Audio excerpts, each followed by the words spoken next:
On the night of September 23rd, 1992, 23-year-old Dail Dinwiddie had plans to attend a U2 concert with around a dozen of her friends in Columbia, South Carolina. After the concert, the group went out for drinks and ended up at one of their favorite bars, Jungle Jim's. At around 1 o'clock in the morning, Dail was separated from her friends after getting lost in a large crowd. One by one, her friends headed home in separate vehicles, each of them assuming that Dail had caught a ride with someone else. But the next morning, panic spread as Dail's parents realized she never made it home. Hey guys, and welcome to the Moms and Mysteries podcast, a true crime podcast featuring myself, Mandy, and my dear friend, Melissa. Hi, Melissa. Hi, Mandy. How are you? I am doing wonderful. How are you? Good. I don't know why I said it that way. As soon as I said it, I was like, I said something wrong, but I don't even know what it was. It wasn't wrong. It was a little unsure. True. Mandy, I have to say, you have maybe found the secret to life. And I've been hearing you say this for years. I know. Don't be shocked. It's getting up like 2 hours earlier than everyone in your house. Yes. I swear by it. Footloose and fancy free. My house is It's clean. a cheat code for life. It truly is. And I started to tell my husband about it, and I was like, absolutely not. I can't have you ruining this time for me. This is oh my gosh, my time. I know. I've been waking up early forever. You're and amazing. Being the only one, and I love it. But now my husband has decided he wants to start waking up early. And I'm like, I love you. I do. I really love you. Absolutely. But I also love my time in the morning without anyone else awake. I like knowing everyone is unconscious. But no, really, it really has like, I just feel like a new person. It's wonderful. I can almost cry. I'm so excited. Oh my God. Yeah, and I've been listening to you forever, and I'm like, no, I'm not doing that. I will wake up 5 minutes before everyone else. Oh, everything. It's just so pristine. I've never been happier. Get back with me next week when I'm like, you know what, I need a nap. I love that. But feel so like far, so good. After all this time, we're finally rubbing off on each other a little. I'm watching more TV, and you're waking up early and getting things done. So there's you don't have to say and getting things done. I'm waking up early. They were getting done. I just wasn't happy about it. And some stuff wasn't getting done. Well, then also you have time to sit and just enjoy the things that are done. So that's what one thing I love. If there's one thing I love, well, I don't love cleaning, but I love sitting in a clean home. So doing that in the morning is like my favorite thing in the world. Yeah. I mean, truly, it's a cheat code for life. So congratulations, Mandy. That's amazing. Before we get into the episode, we have new episodes going on basically all the time. When you hear this, the next day, Wednesday, will be our 4th installment of the Scamanda Hulu documentary, and what a wild ride it has been. Can't wait to discuss it. Yeah, I watched a few minutes and I was like, I have to stop until I can take notes because I'm freaking out. I'm so excited. So if you want to check out more bonus content, you can go to patreon.com/Moms and Mysteries podcast. But we also have it on Spotify. There is subscriber only stuff, as well as Apple Podcasts. Very easy to find on either of those places. So join us. We're trying to figure out the next docuseries we're going to do, and super excited. Those have been really, really fun. All right. So we'll get right into the story of Dail Dinwiddie. Dail was the type of person that everybody had something nice to say about. She was very quiet, sweet, and deeply driven, with a very warm and welcoming nature that really touched everyone around her. Dail was born on April 20th, 1969, to Dan and Jean Dinwiddie. She grew up in Columbia, South Carolina, with her younger brother, Drew. And though she was very petite at 5 foot tall and 96 pounds, her presence was anything but small. Dail attended a private school and later graduated from Randolph College in Virginia in 1991 with a degree in art history. Her classmates knew her as kind and compassionate and thought she was destined for great things. After she graduated, Dail moved back home to South Carolina, where she planned to go to graduate school at USC. Her ultimate goal was to study architecture at Clemson. While she was in college, Dail worked as a nanny for an 8-year-old boy whose mother described her as being a responsible woman who was wonderful with children. While she was still in school, Dail was living with her parents in the Forest Hills neighborhood just down the hill from an area called 5 Points. The 5 Points area is a lively area with restaurants and bars and little boutiques located near the University of South Carolina. And even late into the night, the streets were always bustling around there. There was nearly the same amount of foot traffic at 2 p.m. as there was at 2 a.m. So it was the kind of place where the people, especially the students around town, felt like nothing truly bad could ever happen there. But Five Points was actually nestled among several less safe neighborhoods. So even though it was within walking distance of Dale's home, she would still often call her father for rides if she was ready to come home from there. Dale suffered with severe asthma, and she was someone who required regular shots and an inhaler at all times. On the night of September 23rd, 1992, 23-year-old Dail Dinwiddie was in good spirits as she got ready for the long-anticipated U2 concert at Williams-Brice Stadium. So she was excited to be going out with a group of friends that night, and she was dressed casually in a long-sleeved olive green shirt, faded blue jeans, and a bright blue LL Bean jacket that she had tied around her waist. She really fit right in with the thousands of other fans that were at the show that night. So the concert ended around 11:15 p.m., but Dail and her friends wanted to keep the night going, so they headed to Five Points, and eventually they were at Jungle Jim's, which was a crowded bar that they really went to all the time. Dail was seen inside the bar talking to multiple people and really just having a great time with everyone. But at around 1 a.m., things took a turn. As the group started to leave, they got separated from each other in this dense crowd. So Dail searched for her friends, even going back inside the bar and checking for them, but she couldn't find any of the people that she knew. Her friends had all assumed that Dail had made it into one of the several vehicles that the group rode in, all assuming that someone else had given her a ride home that night, but nobody had. At around 1:30 a.m., Dail was seen leaving Jungle Jim's alone. She spoke to the doorman briefly, and he said that she didn't seem intoxicated or distressed. She was slowly drinking a beer and speaking clearly and seemed to be in a really positive state of mind. The doorman asked if Dail needed a cab, and she said she was waiting for her friends to return. And this all makes me so sad because in 2025, you would pick your phone up, text your friends, "Where are you guys?" And they would say, "Oh, we're outside, come on out." Right. And at this time, it was like you hoped somebody was waiting for you, but there wasn't any way to communicate. So it just makes it so much more complicated. At some point, she walked off down Hardin Street, and that was the last time Dail was ever seen. The next morning, Dail's father woke up at his usual time, that was around 6:15 a.m., and he went about his normal routine, which included going upstairs to get the family dog from his 16-year-old son Drew's room. But that morning, he noticed something strange.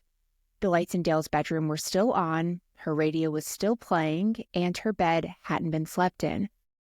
At first, Dail's father tried to stay calm and assumed she was just staying at a friend's house. But after waking up his wife, Jean, they started making phone calls. None of Dail's friends had seen her since the bar, and none of them had given her a ride home. By 8:30 a.m., the Dinwiddies knew that something was wrong. They called the Columbia City Police Department and reported their daughter missing. The search for Dail began immediately, with officers scouring the streets and alleys and checking in parking lots between Jungle Jim's and Dail's home. They looked in ditches and along sidewalks, just hoping to find any sign of where she may have gone, but there was nothing. As the investigators tried to piece together what might have happened to Dail, a theory started to emerge that Dail had not simply just walked away. She had actually been taken. But the authorities were still hesitant to call it an abduction at first. Dail's family insisted that she would have never walked home alone at that hour of the night, nor would she have ever accepted a ride home from a stranger. She had always been very cautious, and she never had any problem calling her dad for a ride, and having severe asthma made her even more careful. On top of that, she had left her inhaler and her asthma medication behind at home, and those are two things that she would never willingly go without for a long period of time. But with no sign of Dail anywhere, law enforcement expanded their efforts. The South Carolina Law Enforcement Division joined in, as well as the Richland County Sheriff's Department and eventually the FBI. Unfortunately, though, without surveillance cameras in the Five Points area, this is 1992 we're talking about, investigators were working with little more than just the few witness accounts they had. When Dail's friends found out that she was missing, panic set in, and they all went back to Five Points and tried to retrace Dail's steps. They asked around and they handed out photos in hopes that someone had seen her after she left Jungle Gyms, but nobody they talked to had any answers.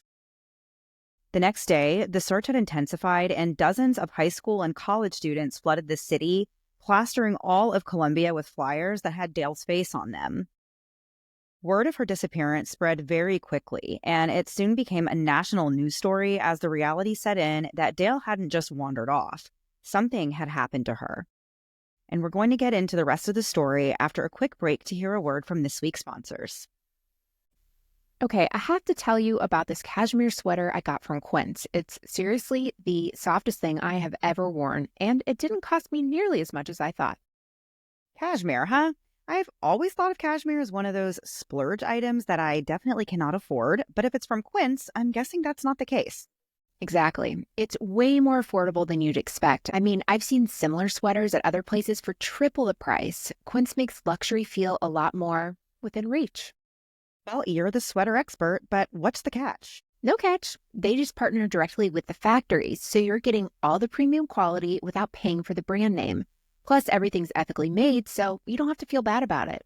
All right, I'm sold. Where's my cashmere sweater? Well, with cashmere sweaters starting at just $50, it looks like you can treat yourself to one today. Give yourself the luxury you deserve with Quince. Go to quince.com/moms for free shipping on your order and 365-day returns.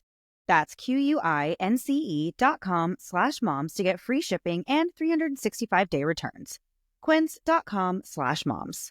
Okay, Melissa, I have something I have to tell you about.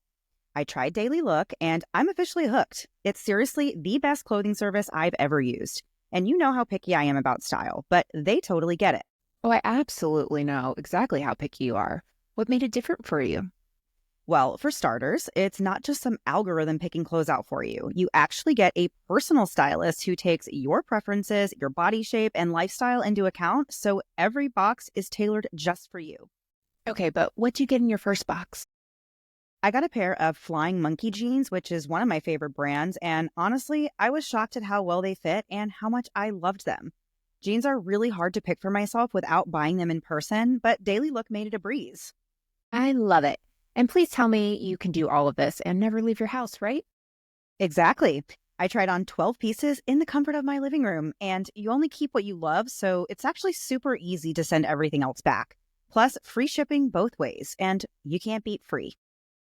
Okay, so how can someone sign up? You just take a quick style quiz to let them know your preferences, and then they send you a box with hand-picked items from top brands like Kate Spade and Good American, and new designers that you might not have ever even heard of. And their size range is also amazing. They carry everything from extra small to 3X. It's time to get your own personal stylist with Daily Look. Head to dailylook.com to take your style quiz and use code MOM50 for 50% off your first order. Once again, that's dailylook.com for 50% off, and make sure you use our promo code MOM50 so they know we sent you. One last time, dailylook.com and promo code MOM50. And now back to the episode. So before the break, we were discussing the disappearance of Dail Dinwiddie after attending a U2 concert on September 23rd, 1992. And of course, this left her family and friends desperate for answers. And at this point, there's been extensive searches, and of course, they're talking to witnesses, and her disappearance remains unsolved, with really no clues at this point as to where her whereabouts are. On September 26th, just 3 days after she vanished, the police announced a $2,500 reward for information leading to her whereabouts. Dail's father spoke to the state about her disappearance, and he desperately tried to make sense of it. He talked about what a caring and responsible person Dail was and how she was just out having fun with friends that night, and it was really uncharacteristic of her not to be home on time. And he also said that Dail was shy and she was a homebody. Her dad said, quote, "This is every parent's nightmare." By the end of the month, police had officially classified Dail's case as a kidnapping. They had no evidence of a struggle, no confirmed suspects, and really no known motive, but all signs pointed to the same terrifying conclusion, that Dail had been taken. Her parents held a press conference on September 30th where they pleaded for her safe return, and they begged for any information or clue that could bring her home. Days passed with no breakthroughs, and on October 2nd, police provided an update, stating that they had gotten about 300 leads and interviewed over 100 people. But unfortunately, they still didn't have any significant new information. That night, America's Most Wanted aired a 1-minute segment on Dail's disappearance in hopes of generating new leads. Within 2 months, the case had generated more than 800 tips and over 250 people had been interviewed. When the police ran out of new names, they circled back and re-interviewed the same witnesses in case there was anything they had missed. But no one had seen or heard anything. The frustration at this point is really palpable, and a police spokesperson really summed it up when they said, quote, "We don't have any way to eliminate anybody. We can't tell you she's dead. We can't tell you she's alive. She's just missing." Dale's parents, Dan and Jean, were just in agony wondering what happened to their daughter. They would lay awake night after night, scared to even go to sleep because the phone might ring and they might miss a call about Dale. That breaks my heart. Can you imagine? Me too. I know. They're finally able to get any rest and they can't really even sleep because you can't miss that call. Yeah. Dale's mom, Jean, sometimes would even drive down to the police station in the middle of the night just to speak with the officers and feel like something was being done. Dan had trouble just sitting still. One night, without really even thinking about it, he just got in the car and drove all the way past the state line, stopping at all the rest areas and gas stations along the way to hang missing persons flyers. In his desperation, he tracked down people who had been in the 5 Points area on the night Dale vanished and convinced them to talk to the police too. Meanwhile, her parents stayed in close contact with the investigators. They just refused to let up or to lose hope. And one thing I did want to say in this case is that it sounds like her parents did have a very good relationship with the investigators. I thought that was very sweet that Dale's mom would go to the police station. They were welcoming of her doing that, just to kind of give her any comfort that they were able to when they had so few answers that they could give her. 2 weeks after Dale vanished, U2 displayed her face on the video screen at their concert, which ensured that thousands of their fans saw her photo. Her friends and loved ones stood outside the venue and gave out flyers while encouraging people to come forward with any information they might have. Their hope was that maybe someone had seen something that night and didn't realize its significance at the time. Back in Colombia, Dale's friends attempted to reenact the night she went missing. They retraced her movements in 5 Points and tried to see things from Dale's perspective. While they were actively on the ground searching, Dale's family and other volunteers worked tirelessly from a makeshift command center where they made calls, printed flyers, and did everything possible to keep the search for Dale alive. Dale's parents tried to maintain a sense of normalcy for their son Drew, but nothing about their lives felt normal anymore. Drew later said that while his parents did shield him in public as best as they could, they were very open about the investigation in private. They became so consumed with grief, fear, and paranoia that for months they actually made Drew carry a pager and a cell phone everywhere he went. But as time went on, Dale's parents realized that the only way they would be able to cope with her disappearance was to allow their son Drew to live his own life. That's just so loving to be able to take yourself out of it and to realize you have to let your kid be a kid. Right. And, to not let this completely change his life, or not completely change his life, but, that they're so observant to making sure that he's okay as well, aside from their own fears and everything. I think that's incredible. Yeah. So the Dinwiddies were determined to prevent another tragedy like theirs, so they turned their grief into action. Every fall, they gave safety talks to incoming freshmen at USC and warned them about the dangers of being alone at night. Dale's parents hoped that if just one life was saved, her story wouldn't be in vain. But as the years passed, the weight of not knowing became unbearable. By 1997, after 5 years had passed, Dale's parents sat down with the state to reflect on their heartbreaking journey. Jean said that she still clung to hope and that she still ran to the mailbox every day to see if there was a letter. And every time the phone rings, she thinks maybe it's Dale calling. They described the endless cycle they were in and how their minds were really never at rest. But investigators weren't ready to give up on Dale's case yet either. Over the years, they had done hundreds of interviews. They dug through dirt, drained lakes, and even ripped up a house floor when the new tenants reported a foul smell coming from a section that had been replaced. Police had even met with psychics for the first time in their careers. Literally, they were doing anything they could to try and find Dail. One tip they got was actually promising.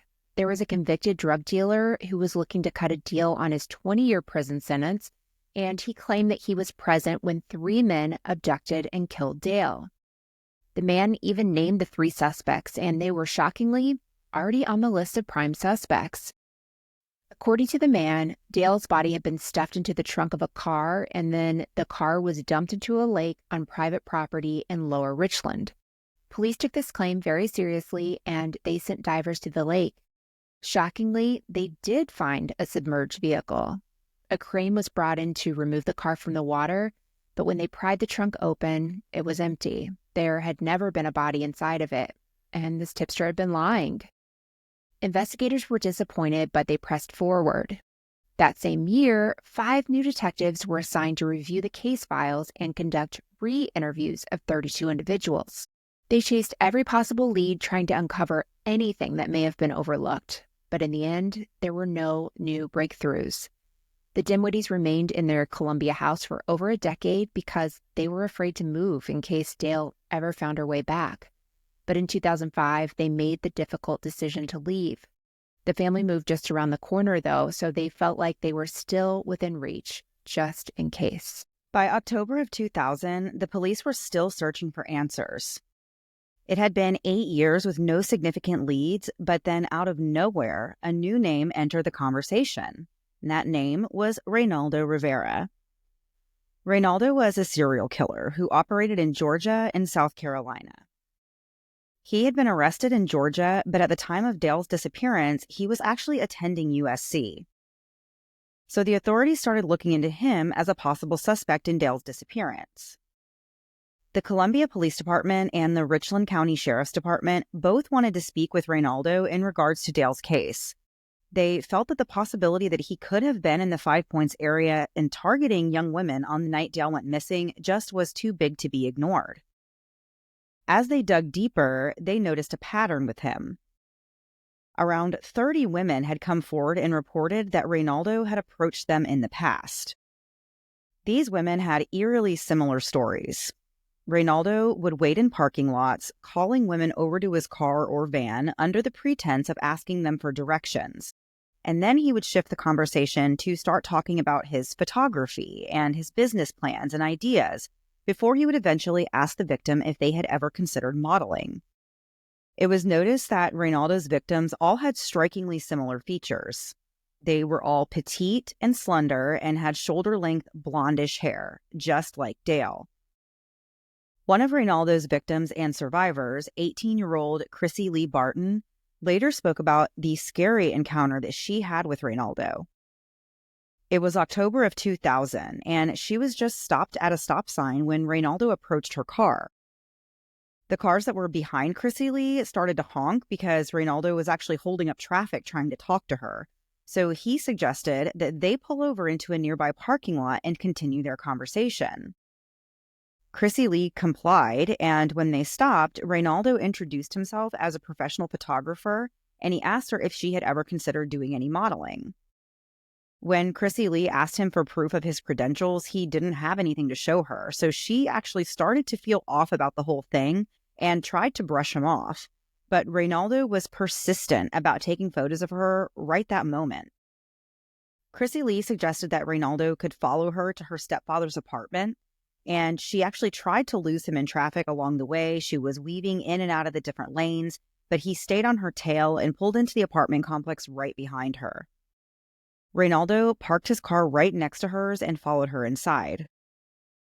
Once they were inside the apartment, Chrissy Lee went to the bathroom, leaving Reynaldo alone in the living area. Reynaldo used this opportunity to grab a knife from the kitchen, and he attacked Chrissy Lee from behind. She was raped and sodomized as the attack left her slipping in and out of consciousness. Reynaldo then strangled Chrissy Lee until he believed she was dead.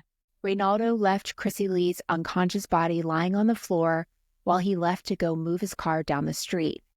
He then went back to the apartment to clean up any evidence he might have left behind, and that's when he noticed that Chrissy Lee was still alive.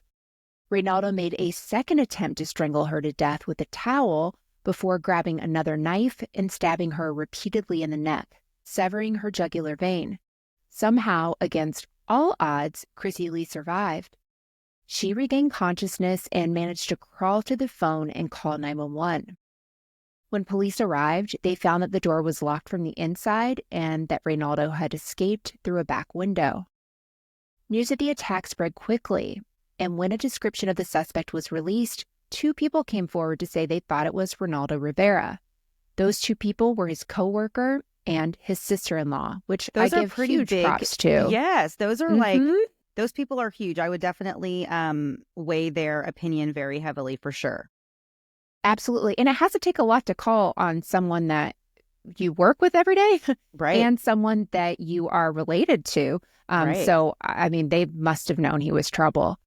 So authorities soon found him in South Carolina in a motel room after an apparent suicide attempt.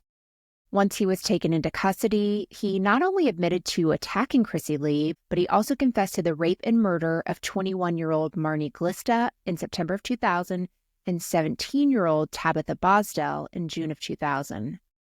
Marnie Glista was an Army sergeant stationed at Fort Gordon, Georgia. And on the morning of September 5th, 2000, her husband, who was actually deployed in Kuwait at the time, had tried to call her, but he wasn't able to reach her, so he contacted her commanding officer, who then went to her home with another officer to check on her. When they arrived, they noticed right away that something was wrong. Marnie's husband's car was still in the driveway with the windows down and bags of groceries sitting untouched on the passenger seat. Marnie's cell phone, wallet, and a receipt showing that the groceries were purchased at 11:12 a.m. the day before were found among the items left behind in the car. The officers knocked on the door several times, but there was no answer. But there were lights and ceiling fans inside the home that were on. The Army officers felt concerned enough to call the police to come check things out. When the police arrived, they found a gruesome scene. Marnie was on the bedroom floor at the foot of the bed, barely clinging to life. She was making gurgling noises, and one of her fingers twitched just slightly. She was fully nude, except for an unfastened bra draped over her shoulders, and her body showed clear signs of a struggle. Her neck and wrists were tightly wrapped with a white medical tape, and severe abrasions on her wrists suggested that she had fought desperately to try and free herself. The injuries on her wrists were so deep they were equivalent to second-degree burns. Marnie had bruises on her chest, knees, and pelvic area, as well as scratches and abrasions all over her body. Her back had indentation marks from the bed rails, which indicated that she had been pressed up against them for quite some time. Doctors determined that oxygen deprivation had led to severe and irreversible brain damage. Marnie's brain continued to swell until eventually it shut down her breathing, and doctors had to put her on a ventilator. 3 days later, she was declared brain dead, and her family made the difficult decision to remove her from life support. The medical examiner later concluded that Marnie had been sexually assaulted and that her cause of death was the delayed result of ligature strangulation. Months earlier, in June of that same year, 17-year-old Tabitha Bosdell was walking to her telemarketing job in Augusta, Georgia, when she encountered Reynaldo Rivera. It's unknown exactly how he convinced her to go with him, but he lured her into his car, completely unaware of the horror that awaited her. Reynaldo drove Tabitha to a secluded area where she fought for her life as he raped and sodomized her before strangling her, first with his arm and then with her own shirt. After Tabitha was dead, Reynaldo disposed of her body in a wooden area off an exit on Interstate 20 and tossed her clothing on the side of the highway. For months, Tabitha's fate remained a mystery, but all that changed on October 14th when Reynaldo, who was now in custody, led investigators to her remains. Officers from both the county and the sheriff's department found human skeletal remains buried beneath leaves and debris in a secluded, wooded area in Columbia County. And we have more to get into after one last break to hear a word from this week's sponsors. This episode is brought to you by IQ Bar, our exclusive snack sponsor. IQ Bar is the better-for-you, plant-based protein snack made with brain-boosting nutrients to refuel, nourish, and satisfy hunger without the sugar crash. I've really been loving IQ Bar lately. These plant-based protein bars are packed with high-quality ingredients, and they help keep me physically and mentally sharp. Plus, they're free from gluten, dairy, soy, GMOs, and artificial sweeteners, which I really appreciate. Me too. I'm obsessed with the chocolate mint chip because not only is it delicious, but it's also easy to throw in my bag and eat it on the run. It's such a great snack that actually fills me up without feeling heavy. I totally agree. I love how there's so many flavor options like mint chocolate chip, banana nut, and toasted coconut chip. It's actually hard to pick a favorite. For sure. And I love that they have hydration mixes and even mushroom coffee now, too. It really is a one-stop shop for feeling good all day long. With over 20,000 five-star reviews, more people are starting their day on the right foot with IQ Bar. Honestly, whenever I've got an IQ Bar, I feel good, energized, and ready to tackle anything. And right now, IQ Bar is offering our special podcast listeners 20% off all IQ Bar products. Plus, get free shipping. To get your 20% off, text MOMS to 64,000. Text MOMS to 64,000. That's MOMS to 64,000. Message and data rates may apply. See terms for details. So let's be real for a second. Self-care is something we all know we should be doing, but finding the time and energy to stick with it, that's really the tough part. Whether it's squeezing in a movie by yourself or just sneaking in a quiet moment, it's hard to make it happen all the time. But I found one change that's effortless and has truly transformed how I unwind at night. And it's something you can do too. Upgrading your sheets to Boll & Branch's 100% organic cotton. Oh, I am all about this. I know we joke a lot about self-care, but you know I actually prioritize my sleep, and it means everything to me. And Boll & Branch sheets help me make all my sleeping dreams a reality. These sheets are so buttery soft and breathable, I honestly feel like I'm being wrapped in luxury every single night. Plus, they just keep getting softer and softer with every wash. It's like they're made for pure relaxation. Exactly. And the best part, it's a one-time change that makes a world of difference. No matter how stressful your day is, you'll feel like you're floating into relaxation the second you hit the sheets. I have mine in the color mineral. They look great. They feel great. I'm obsessed. And trust me, you're going to notice a difference the very first night. And if you're not totally sold, they've got a 30-night risk-free guarantee. You can test them out for a month, wash them, style them, feel the difference. And if you're not convinced they've changed your sleep game, you get a full refund. No questions asked. So give yourself the gift of better sleep and way easier self-care. You deserve it. Now's your chance to change the way you sleep with Boll & Branch. Get 15% off plus free shipping on your first set of sheets at bollandbranch.com/moms. That's Boll & Branch, BOLLAND, branch.com/moms to save 15%. Exclusions apply. See site for details. You know that feeling when your kids keep asking, what do we have to eat? It's like the Gen Alpha version of, are we there yet? And you've honestly got nothing but half-empty cabinets that are staring right back at you. Yeah, I've been there a time or 10. Same girl, same. But that's why I love Thrive Market. It's my go-to online grocery store that delivers all of my healthy essentials straight to my door. I don't even have to leave my couch. I can shop for snacks, pantry staples, and everything else I need, all while avoiding those long lines at the store. One of my favorite things? The Chomp beef sticks. They're the perfect combo of crunchy, savory, and a little spicy, and my kids even love them too. Plus, they're actually filling, so the "Mom, I'm hungry" cries are few and far between. I think one of the coolest things they offer is the Thrive Market Healthy Swap scanner. Basically, if you or your kid like a food that's full of stuff that maybe you don't want them to have, you can just scan the product and it actually recommends healthier alternatives. I was able to swap out a few sugary snacks for high-quality, dye-free favorites like Lesser Evil popcorn and Simple Mills crackers. I didn't tell my kids, and they still don't know. And shopping is a breeze with Thrive Market's filters. Whether it's high-protein options or gluten-free snacks, I just filter for what I need and stock up on things like Primal Kitchen sauces and Siete chips. It's so easy and saves me time. Ready to make the switch? Go to thrivemarket.com/momsandmysteries for 30% off your first order, plus a free $60 gift. That's THRIVE market.com/momsandmysteries. thrivemarket.com/momsandmysteries. And now back to the episode. So before the break, authorities are investigating Ronaldo Rivera. At this point, he has confessed to multiple murders, but they're trying to see if there is a connection between him and Dail Dinwiddie. These stunning confessions drove authorities to intensify their efforts to determine whether or not Ronaldo was involved in Dail's disappearance. He fit the profile. He also had a history of attacking petite blonde women, and he had been in the Columbia area at that time. Reynaldo is also responsible for the murders of 18-year-old Tiffany Wilson and 17-year-old Melissa Dinges in 1999, but unfortunately, the details about their murders are not widely known. Reynaldo told authorities that he raped around 200 sex workers in the D.C. area as well as South Carolina, but that he didn't kill anyone prior to 1999. Police suspect that there are other victims of Reynaldo that they just don't know about.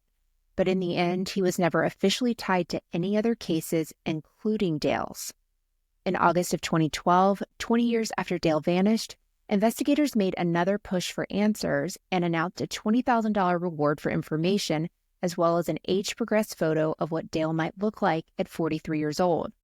Police still had no conclusive evidence that Dail was dead or alive, and they hoped the image would reignite public interest and to generate new leads.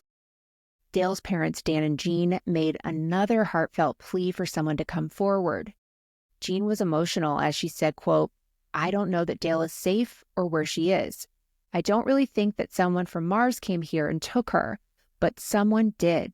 20 years after the abduction of my child, I still cannot rest easy because I don't know where she is," end quote. The family even took an unusual approach, and they released their personal phone numbers in hopes that someone somewhere might be willing to call them instead of the police. I think that's amazing they did that, but it scares me because you hear so much.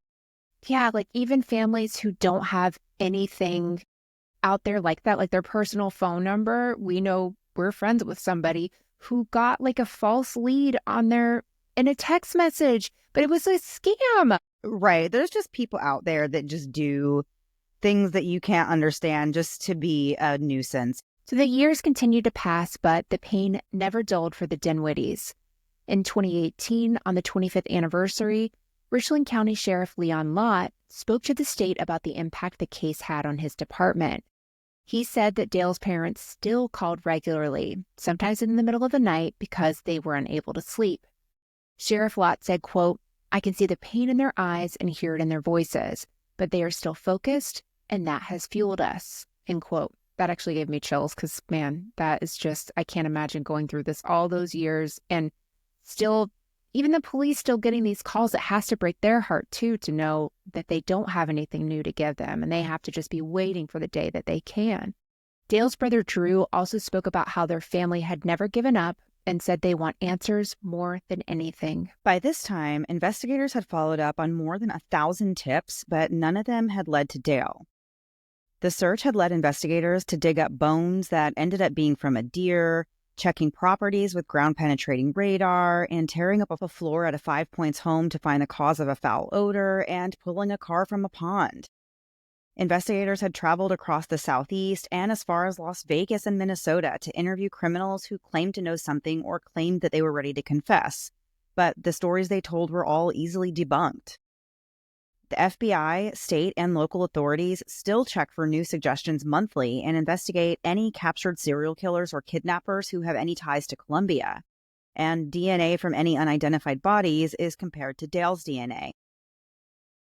In the fall of 2021, nearly 3 decades after Dail vanished, a new rumor began to spread through Colombia that the police had finally identified a person of interest in her disappearance. The speculation started when Fitz News reported that a woman had come forward to the South Carolina Law Enforcement Division to report a sexual assault. And during this woman's interview, she revealed something chilling. She said the man who allegedly assaulted her had made a very unsettling comment. They said, quote, "You remind me of Dail Dinwiddie." Investigators were immediately interested in who this perpetrator was. And we're not going to name the person because the charges against them were later dropped, but the suspect was a prominent attorney in Colombia who was also accused of committing lewd acts on a minor in 2002 and 2004. And for those reasons, his house was actually raided in March of 2021. The police that were investigating the assault of the woman in 2021 looked into the possibility that this attorney had been involved in Dail's disappearance, as he was known to seek out the attention of younger women, and he frequently hung out in the Five Points area. He even loved the bar Jungle Gyms, and he was good friends with one of the bartenders that was actually working on the night Dail was last seen. However, despite this being a very promising lead at first, The police ended up being able to prove that there was no connection there. It was just another rumor that had gotten people's hopes up. So upsetting. In May of 2022, investigators spoke with the Deck podcast about Dail's case. They said that after decades of investigating, there were still some indisputable facts that shaped their theory of what happened that night. The last confirmed sighting of Dail was at 1:30 a.m. on September 24th, 1992, and the last person confirmed to have seen her was a doorman at Jungle Gyms. He saw her walking north, away from the bar, and in a hurry. Despite Five Points being crowded that night, no one else ever reported seeing her after that moment. Investigators had concluded that Dail likely made it out of the crowded bar district before she was abducted, and they believe she was taken somewhere isolated and away from potential witnesses. They haven't been able to rule out the possibility that she was taken right there in the middle of the nightlife without anyone noticing, but they believe she had walked away from the area. Police are sure of one thing, and that's that Dail was taken against her will. One of the lead investigators, Detective Reese, is convinced that she was abducted and murdered by someone that she didn't know, and that the killer planned the crime in advance and just waited for the right moment to strike. It's believed that Dail was being held against her will during the final minutes of her life. On September 24th, 2022, exactly 30 years after Dail disappeared, the Columbia Police Department released a public statement that included messages from her parents. Quote, "Our family and friends still hope and pray each day that someone will come forward with information that will lead us to Dail," end quote. But no new information has surfaced and no one has ever been charged. Dail's case remains the oldest missing persons case in Columbia, South Carolina. At the time of her disappearance, Dail was 5 feet tall and weighed 98 pounds. She had light brown hair with blonde highlights, brown eyes, and dimples. She was last seen wearing an olive green, long-sleeve shirt, faded blue jeans, a bright blue LL Bean jacket that was tied around her waist, and new white running shoes. If you have any information, please call the Midlands Crime Stoppers at 888-274-6372, and all tipsters can remain anonymous. I was actually very surprised to hear that this was the longest missing persons case in South Carolina. Me too. But it's just so shocking, and that there were so many people around. And that's for one her of the most frustrating, I feel like, things to come to terms with and to accept is that it was not, it was a very crowded night. It was a crowded place. And it's just that thought of, how is there not someone who has seen something that just hasn't come forward, or maybe didn't realize they saw something that was could be valuable information to the police, whether it's just seeing a car that seemed like it was out of place, or a person that didn't look like they belong there, or anything. A lot of times people see things like that and don't report it. We've talked about that before, about just not knowing if something is important or not. And that's like just one of the hardest things about this case, is because there was so many people there and just not even knowing who they were, who all was there. There's no way of knowing to even find them and ask them any questions. And it's just really sad to think about a time when there's no surveillance cameras, there's not a lot of cell phones, so there's not a lot of leads that they had to go on, and that's just really sad. Absolutely. And then all the friends who left thinking the other friend had her, like, I can't imagine waking up the next morning and thinking, oh my gosh, I thought she rode with this person.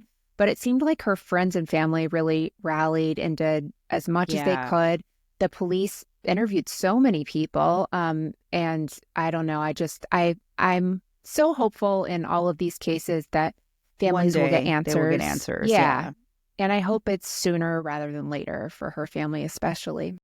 Definitely. Okay, guys, that was our story for this week. Thank you so much for listening. We will be back next week. Same time, same place, new story. Have a great week. Bye.